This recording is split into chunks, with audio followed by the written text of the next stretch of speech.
Hellblade 2, just like the first Hellblade, is a piece of media that was quite interesting to review and experience as a game. But I think that's just about it as far as the sequel goes. It's interesting, but it doesn't really live up to the first game in terms of the narrative, and it sort of flounders with the gameplay that makes you disengage from the game rather than engage with it. Is Hellblade 2 worth $50? No. Is it worth playing through one time after you played the first game if you have Xbox Game Pass already? Yeah. Just a heads up, there will be spoilers in this review. As a person with schizoaffective disorder, I truly did appreciate the first game's attempt to present psychosis and mental illness in a non-stigmatizing way. The first Hellblade made me woozy and nauseous. The second game also had similar moments for me, albeit at a less frequency where I just had to stop playing or take a break, which is owed to the incredible audio engineering. Hellblade 2 is arguably even more beautiful with the same incredible audio work, and perhaps the most amazing thing about Hellblade 2, at least compared to the likes of Detroit Become Human, or other heavy games, is that even during my live streams, the performance of the game was incredible. It's a very stable, smooth experience. There weren't really any drops in FPS I noticed. I think the voice acting and motion capture are phenomenal. I think Hellblade 2 is a piece of art, as all games are, but especially more so in this case, with how Ninja Theory developers created this game, and as an artistic expression. The 9 or so hours I experienced in Hellblade 2 is something to certainly admire from the technical and mental health perspectives. But all stops there for me because in terms of the actual gameplay and story, I think the sequel fell short. First, let's talk about the story, because if the first game was about the protagonist, Senua, accepting her psychosis, coming to terms with her dead husband, all the while fighting off these hallucinating creatures and enemies who are metaphorical representations of the Vikings rampaging throughout Orkney and her inner struggles, the second game is more about how Senua can use her psychosis to affect the world outside of her, exemplified by her helping the Viking inhabitants of Iceland.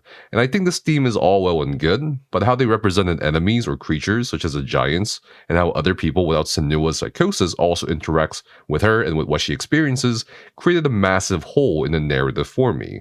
At the beginning of the game, Senua allows herself to be captured by the Viking raiders and brought to Iceland as a slave, so that she can stop the raiding from the first game at its source. It turns out that a particular settlement of Vikings were raiding and enslaving people so they can sacrifice them to these carnivorous giants that bring or embody a sort of natural disaster or societal theme. You could argue that these things we fight as Senua and alongside other real people are also metaphors or somehow twisted in her mind, were it not for the actual physical effects that are being experienced by both Senua and these other humans. And to suppose that these other real humans are hallucinations is a bit of a stretch and cop-out, considering the setting, different narrators, and story. So are giants, fae, magic, and gods real, and not what Senua hallucinates? I think this was the creative risk here with introducing other human companions, and of course, putting in mythological beings that they could also fight against or interact with. I think while there's also a lot of themes in the story, including how one can be susceptible to the pitfalls of power, childhood trauma, communal guilt, or how beautiful a different way of thinking could be, the game's ending and perhaps even the gameplay don't really lift these themes up in a fulfilling way. In regards to the gameplay, it wouldn't be controversial of me to say that there's not much gameplay, and you're just kind of sitting there, moving around, or mostly moving Senua forward, and only occasionally participating in the game through taking photos or finding the hidden lore collectibles. Most of the time, it feels like a cinematic experience, which is not inherently a bad thing, because there are really great moments.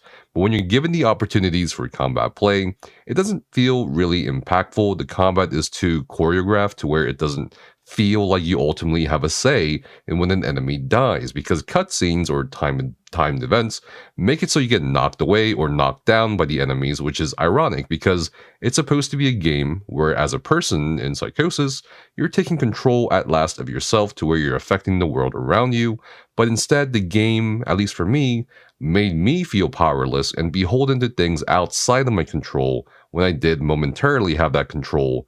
Senua's auditory hallucinations dialoguing during combat is also excessively repetitive, to the point it's not intrusive but just disappointing, and I felt like there could have been better ways of really conveying the intrusive or powerfully distracting audio hallucinations a person can experience, especially under duress.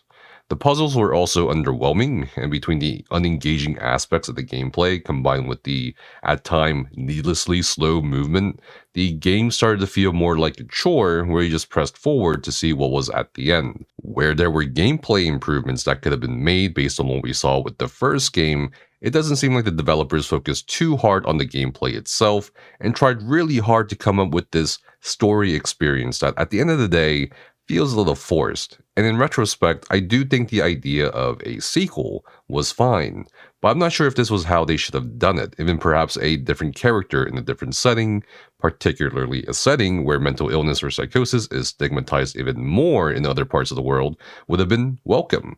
Finally, the rating I will have to give Senua's Saga Hellblade 2 as a game is going to have to be a 4 out of 10. I didn't find it as good as the first game in either gameplay or story.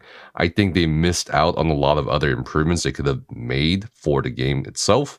I still really appreciate it as art, or a continuance of destigmatizing mental health issues, but as a game, I don't think it's worth $50 when you look at other games price tags on the market right now. And I don't think the replayability of Hellblade 2 is there for most people in terms of value, since the main replayability factors have to do with unlocking different narrators and perspectives of the same gameplay after you find all the collectibles in the game, which is fine, but the perspectives can be understood from just one single playthrough. If you guys played Hellblade 2, definitely let me know what you guys think in the comments below. As always, my reviews are just my opinions, so definitely research more before you decide on buying Hellblade 2 or not. And let me know what game you want me to review next as well, if you have a request. Until next time, stay safe.